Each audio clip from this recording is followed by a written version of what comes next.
Welcome on board, Suvankar Sen, the MD and CEO at Senco Gold, joining in on the show right now. Mr. Sen, good to have you on the show. And gold prices, much like equities, are at an all-time record high. What could be the impact on jewelry demand? So, see, it is a very funny situation right now that, we can see the dollar getting stronger, the gold prices are also moving upwards, the equity markets are doing well. So, what you can really understand is that all the asset classes are getting a inflow of funds from various sources. So, the impact that we see on the jewelry industry, we are looking at Akshay Tritiya in the month of May. The festive season starts in April. Many states would be having their New Year's. So consumers in the beginning of the year are all looking forward to buying some amount of gold and diamonds. But what we have seen historically is that every time that the gold prices move up very fast in a very short period of time, there is an impact in terms of quantity. People would have a lot of love for gold, the faith on gold as a commodity and a category would go up. They will be buying, but the quantity will be a little affected because the budgets of the consumers don't go up to the same extent as the prices of gold. And on the other hand, we will also see another trend that we've been seeing over the last 2, 3 years, because see, gold prices were at 57, 58,000 rupees, and today it is close to 70,000 rupees. Is that people for the smaller categories, smaller products are shifting from buying 22 karat gold to buying 14 karat, 18 karat purity gold with diamond jewelry. So that's what's another trend that we should be looking in the coming months.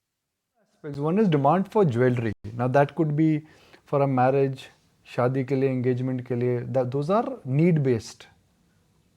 Second is demand to buy gold, which is you buy a gold coin, you buy a gold chain, you're investing in gold. That time it is more like an investment.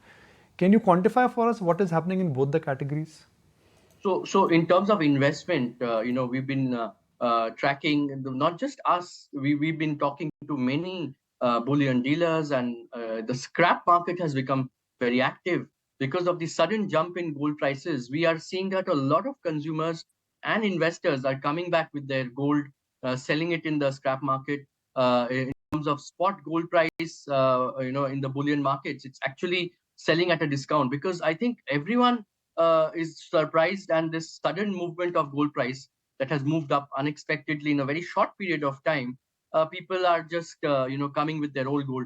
In the last 2 years, if we look at it, we've seen that there has been almost a 25 to 30% increase in terms of consumers' old gold exchange coming to the various jewelry shops also. So in general, we are seeing that consumers are trying to enjoy the benefit of this sudden gold price with the consumers and investors also with the sudden increase in gold price, and they're coming to sell the gold in the market. Now, your making charges are also a function of underlying prices, right? Higher the prices are, higher making charges are. Is it simple to quantify higher gold prices means better profits and better making charges?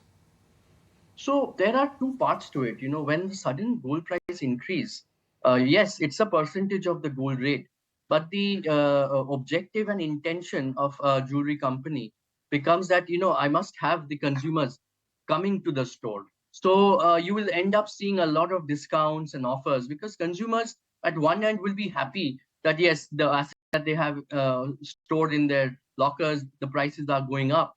Gold cannot be considered as a dead asset anymore, especially what you've seen in the last 4 or 5 years. But at the same time, to keep attracting the consumers, we will have to continue to give discounts and offers, and that is what everyone has been seeing over the last 1 2 years, that there have been some pressure on the margins. So yes, while the making charges will go up, then at the same time you will be able to see a lot of discounts and offers also happening parallel. To know your take, because I know there was that lab grown diamond pilot where you guys opened 2 stores just a couple of days ago. In fact, in the Economic Times, there was an article that said that people aren't still very receptive to lab grown diamonds. A lot of the big players as well are completely staying away from this. Do you think that it will pick up as we have seen overseas, or not really in India? No, see, the Indian market is still very nascent, but with the pilot projects that have been done, there are consumers coming. People are getting to know. The knowledge for the consumer in general is still at a very low side, and I think it is the responsibility of the industry to gradually make the consumers more educated, more aware about the product. it has its own value. It will be another different new segment, as far as the consumer usage of lab-grown diamond will be there. So I think that while the bigger players have stayed away from the category over a period of time, I'm sure everyone will be exploring, observing, and based on the interest that grows up for the consumer, they would be considering over a period of time. That is what my take on the situation is. In terms of a demand analysis, is it possible to share with us that which category of, let's say, jewelry is seeing the maximum amount of growth? Is it low end, high end, premium? How does it work when it comes to quantification of the demand? So one thing that can be very clear is that diamond jewelry as a category is seeing a much higher growth compared to gold jewelry. And if you can analyze it in terms of volume as well as in terms of value, we are seeing, and the reason being that with the increase in gold price, people are interested to buy diamond jewelry, which is comparatively looking more affordable, and the gold that is used for diamond jewelry is lower purity. So therefore, overall, it is fitting in budget. So people have aspiration that, oh, I want to own a diamond jewelry. And also with the westernization, the fashion trends changing, the working women increasing, people having disposable income want to wear jewelry on a daily wear basis. So everything fits in with lightweight and fashion wear and everyday wear diamond jewelry. So that is one category which is clearly standing out compared to, say, gold as a category. Silver also as a product and a commodity, silver utensils and silver jewelry. It is another category which is, again, compared to the base, is much lower than gold. So that is also seeing another increase in terms of the growth percentages. Lab-grown diamond, again, people are still trying out. Again, very low base, and whatever happens, whatever growth happens, everything will look very attractive because the base is so low. Gold as a category, it is really, with the increase in gold price, volumes are bound to take a hit. In terms of value, we will be all looking at, and it is not about now. We have seen a trend for the last 15 years, 20 years. Whenever gold prices jump up, and especially like this, in a very short period of time and in higher increase, people have the purchases, but the budgets don't go up. So value-wise, you will see growth, but volume-wise, one can be clearly looking at not having much of growth. For the longest time, we've debated that the jewelry segment in India has decisively moved from unorganized to organized. Yes. It's a trend which you benefited from. It's a trend in which Titan has benefited from. It's a trend in which Kalyan is benefiting from. Everybody's benefiting from it. How much of that migration has happened, and roughly where does that number stand of organized versus unorganized?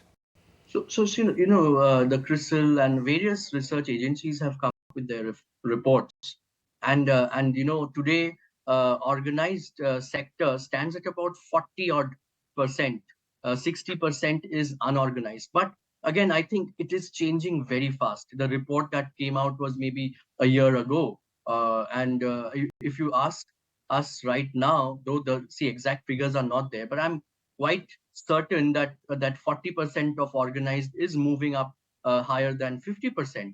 And it is triggered by two things. One is that players like the names that you've called out, who have been growing chain stores, regional leaders, and people following systems, processes, they have been capturing a chunk of the market.